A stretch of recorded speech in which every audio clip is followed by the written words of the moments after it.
Bonjour, bienvenue sur la chaîne Jean-Michel Cohen, la chaîne où on ne parle que de nutrition et où on ne vous prend pas pour des patates. Aujourd'hui, vous partagez avec moi mon expérience. J'ai fait un grand tour de l'Asie, j'ai donné des conférences, mais en même temps, j'ai appris comment ils mangeaient là-bas.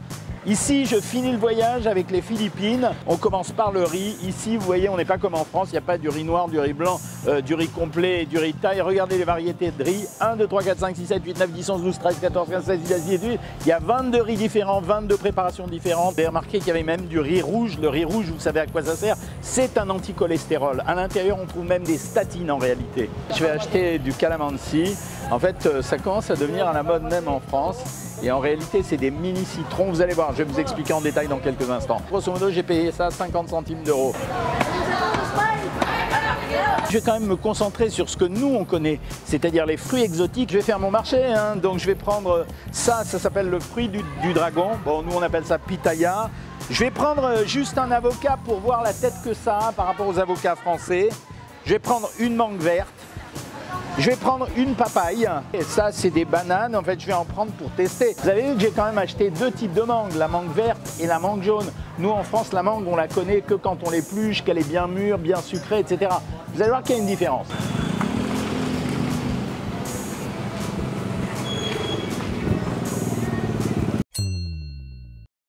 Vous m'avez suivi au marché, vous avez vu que j'ai acheté des fruits exotiques et je voulais savoir la différence par rapport à nos fruits occidentaux.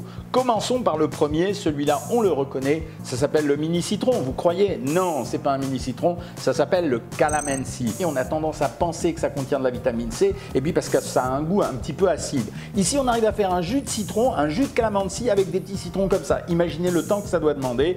Quand je fais le bilan de ce produit sur le plan nutritionnel, en réalité c'est un produit assez pauvre, c'est-à-dire 37 calories pour 100 grammes, ok, c'est pas calorique, puis en plus le temps de les éplucher ça va devenir dingo. En vitamine, il n'y a pas grand chose, la vitamine C c'est 27 mg, donc c'est pas grand chose, c'est pareil que nos citrons, il n'y a même pas de fibres à l'intérieur, donc c'est un produit qui est intéressant pour le goût, ça donne une stimulation parce que c'est un goût acide, mais pas terrible sur le plan nutritionnel. Au début, j'ai cru que j'achetais de la banane plantain et je me suis dit, je vais voir ce que c'est. Bon, vous avez vu, ça n'a pas une très bonne gueule, je l'ai ouvert en deux. Qu'est-ce qu'on voit? C'est un fruit qui n'est pas mûr, donc c'est une variété de banane qui n'est pas mûre.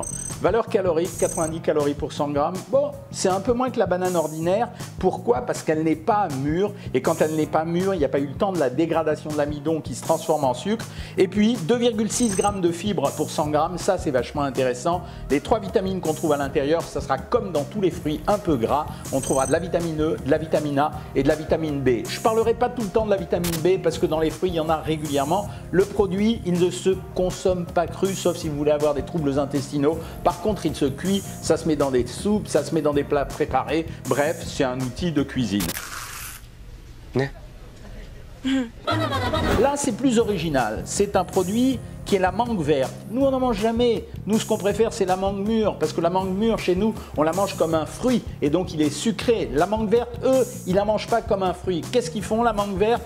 Oh, ils la mangent avec de la pâte salée, pour eux c'est comme un apéritif, on découpe des petits cubes de ce produit, voilà le produit vert, on remet une pâte salée par-dessus. Donc la mangue verte intérêt comme la mangue jaune, 1,76 g de fibres pour 100 grammes, donc c'est assez fibreux. Par contre en calories, la surprise c'est que les deux produits, mangue verte ou mangue jaune, c'est 63 calories pour 100 grammes, c'est moins que la banane. On a toujours tendance à penser que c'est un fruit très riche, ça ne l'est pas. Les 3 vitamines qui composent ces produits c'est A, E et C. Bon, A et E, comme je vous l'ai déjà expliqué, les produits riches en lipides contiennent toujours de la vitamine A, de la vitamine E, c'est vachement intéressant. Et la vitamine C, ben, il y en a en général un petit peu. Ça, c'était la surprise du jour. J'ai demandé comment ça se mangeait. En fait, ça se mange, on ouvre le produit, on enlève ou on regarde, on prend le peu de chair qu'on peut avoir et surtout on suce le noyau. J'ai regardé en valeur nutritionnelle, ça s'appelle le Centol ou bien on dit que c'est le faux mangoustan. Valeur calorique, 88 calories pour 100 grammes, c'est riche. Donc ça veut dire qu'on est supérieur à la mangue. Valeur nutritionnelle, fibres que dalle, vitamines que dalle. Sur le plan nutritionnel, c'est un produit qui amène des minéraux, rien du tout. C'est pour ça que eux, ils mangent pas tellement la chair, ils sucent le noyau, ça leur donne des minéraux, ou alors ils le mettent dans des plats à bouillir ou à mijoter et ça va rajouter des minéraux. L'avocat, je vous la fais pas l'histoire les gars, vous la connaissez, vous regardez la vidéo sur l'avocat. Avocado. Eat them. Je vous rappelle 220 calories pour 100 grammes, je vous rappelle 22% de graisse. c'est un des produits les plus gras de l'alimentation. Hein. Souvenez-vous, hein, par rapport au fromage, le fromage, on est à 21 de temps en temps. 6,7 grammes de fibres pour 100 grammes. Alors ça, par contre, c'est top, ça déchire. Donc la guacamole, c'est pas si mal que ça, ou le guacamole. Vous avez la vidéo à regarder là-dessus. Et puis là, je me suis dit, bah tiens, ça doit être des litchis. J'ai faux, ça s'appelle des langan. Bien sûr, les langan sine, c'est une variété de litchis. Mais la différence, c'est que le produit est plus riche en fibres que le litchis traditionnel. 60 calories pour 100 grammes, 1,5 g de fibres contre 1,1 pour les litchis. Très bon goût. Vitamine C, ça remplit 140% pour 100 grammes des apports pour une journée. Produit hyper riche en vitamine C. Et maintenant, on frappe dans l'original, le fruit du dragon, pitaya. Fruit du dragon, très belle gueule. Au goût, franchement, j'ai goûté, c'est pas terrible. Non, pas terrible. Bon bref, le produit en lui-même, c'est le fruit du dragon, 60 calories pour 100 grammes, pas terrible. Ce qui est intéressant, c'est la vitamine B, il n'y a pas grand-chose d'autre à l'intérieur. Ce qu'il faut remarquer, c'est les petits pépins qui sont à l'intérieur. En fait, vous savez pourquoi? Parce qu'ici, les petits pépins, on s'en sert, on les écrase. Ça permet de lutter contre la goutte parce que c'est un produit qui est actif contre l'acide urique. Enfin, un produit que le pape a rendu célèbre. Vous savez, le précédent pape, la papaye. La papaye, 43 kilocalories pour 100 grammes. Pas tellement riche, hein. 2 grammes de fibres pour 100 grammes, bien, c'est très riche en fibres.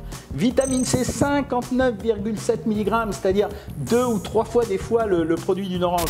Les graines, vous les avez vues les graines? Eh bien les graines, en fait les gens ne les mangent pas, ils ne savent pas qu'ils pourraient les manger. Bien sûr, comme toutes les graines, c'est intéressant pour le transit intestinal à cause des fibres, mais à l'intérieur des graines, il y a des huiles. On peut faire des huiles essentielles ou on pourrait faire de l'huile de papaye.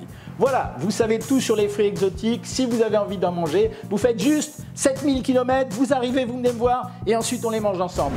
Si vous avez aimé cette vidéo, vous la likez, vous la partagez et surtout vous vous abonnez. Si vous avez envie d'avoir des conseils personnalisés pour maigrir ou faire un bilan minceur gratuit, vous cliquez ici. À bientôt les amis.